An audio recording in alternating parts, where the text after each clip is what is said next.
Hey guys, we're here at Allied Harvey, Illinois, and we are picking up this load of tube/material.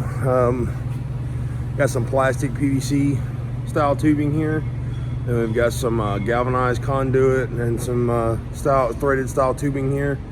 Then we come to the back here, we've got some squared off tubing, some channel iron, some more conduit over there. So we've got a mixed bag of stuff. On the other side we have a pallet. Let's see if we can walk over here and take a look at this. There's a pallet of items over here. We've got our two tarps we're hopefully not gonna have to use here. Let's take a look at the load here. There's our pallet of stuff here.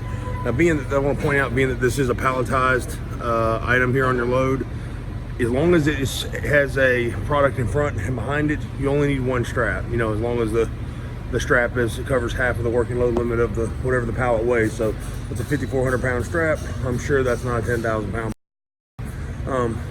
Not sure what the deal is, tonnage, who loaded this, but guys, it is like midnight here, Central Time. I've been here since 6 o'clock this evening. They just got us finished. We got our straps on and everything. We're about to end up tarping this thing. Hopefully we can get through with one smoke tarp on the back, or not smoke tarp, one steel tarp on the back, one lumber on the front. There's a couple other things I want to point out as well. When you have dunnage type material like this, try to get your straps as close to the dunnage that's actually on the bed, because everything that you're pushing down on is going to eventually pressure to this. So you want to get that strap as close as possible to that dunnage, you know, inside or outside, whatever's more comfortable to you.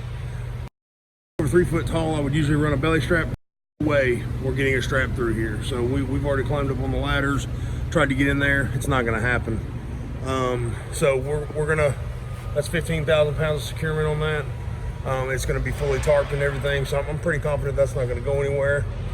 These are all 10 foot or less, so 2 straps is fine here. You know, 2 securement devices within the first 10 feet, one every 10 foot after, so these are 10 footers. And back here we've got the extra strap there for our tarps there, because we don't have much room up front. So this is our tarping machine they're going to be using here to spread the tarps. So we're going to finish cinching all these straps down, and we'll give you a look at the tarping machine as they're spreading the tarps, guys. So stay tuned. Another quick pointer: ratchets. If you ever have to use these, or stake pocket winches, whatever, try to keep everything on the right side. Reason being, if you've got to stop on the side of the highway to adjust one of your ratchets or one of your stake pocket winches, what side of the highway do you want to be on? The passenger side. You don't want to be on the driver's side. So keep that in mind, guys. If you're going to put a ratchet or a winch on, try to keep it on the right hand side. So all right, let's get this thing strapped and wrapped, and we'll be right back with you. Another little quick note of advice and suggestion to everybody. I used to be a guy that would, anything metal, period, I'm so quick for the packing blankets. You know, I'm ready to just cover everything to protect your tarps, right? One old timer came up to me one time and he says, son, what are you doing? And I told him, yes, I'm protecting my tarps, and I'm going to throw a strap over these packing blankets, and it's going to help me. He says, do me a favor. He says, take your hand and rub it on the material. Rub it fast. Rub it along the edge. He said, now look at your hand. He said, if your hand's not cut up, don't bother putting the packing blankets on. So guys, that's a neat little trick. You know, if you can take your hand, even you're not going to be crazy like that and rub on everything, but if you can take your hand and you can press firm and you don't have a cut on your finger, nothing's wrong, don't worry about your packing blankets, okay, guys? This stuff is not going to cut your tarps. And you know what? If you're that worried about it, don't cinch them down so tight. Keep them snug with the bungees. Don't cinch them down so tight. But also remember, whatever you do to one side, immediately do to the other side, because that tarp will pull one way or the other if you're doing something more to one side than the other. So especially if you're solo. If you're a team truck and you got one guy on one side, one guy on the other, you guys can pretty much run unison all the way down, and the tarp will stay nice and even. So, all right, stay tuned, guys. We're about to get this thing wrapped up. We're going to do one of our custom 30-foot lumbers from the front back after we lay our standard prime steel from the back forward. So we got 24-foot steel, 30-foot lumber. Should cover this nicely. We won't have to fool with another 6-foot drop, 30-foot lumber. So stay tuned, guys. We'll be right back. All right, guys. Word to the wise, especially in the winter months, plastic. If they will offer you plastic, put it on there.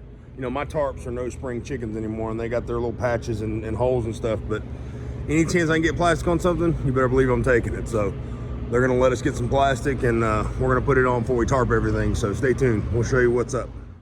All right, guys, you see that machine right there? He's got that plastic, and he's letting it down in the front here. So we've got our whole load plastic, one big piece of plastic. This will kind of help ensure that the moisture doesn't break where your tarp has issues. So what's he gonna do? He's gonna let it down. We're gonna come up here. We're gonna pull this right here and get these off of there.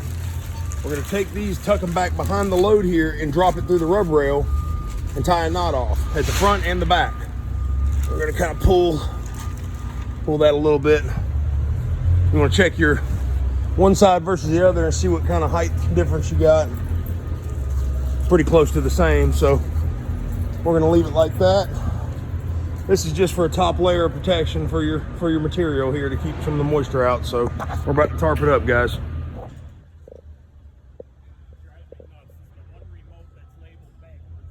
All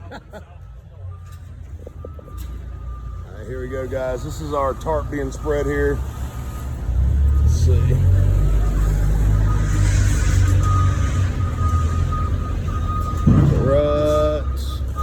Right about there. Yep, right there. Yep.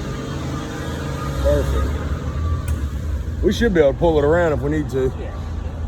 All right, so he's gonna go ahead and drop this down, guys. It's gonna be our back tarp, our little steel tarp here. We're trying to cheat a little bit because we got a really low line load here. So he's dropping it down for us now. All we're gonna do on these here is come up here and grab this little, as soon as he's done setting it. Whoop. We're gonna grab this little rope there, and it's gonna come right off. We're good over here. And back up he goes to go get the lumber. So stay tuned, guys. Just want to give you guys a look on how that little hoist, tarp hoist is working. So, okay, guys and gals, here it is. Our fully strapped and wrapped Allied tube from Harvey, Illinois load, headed to Savannah, Georgia.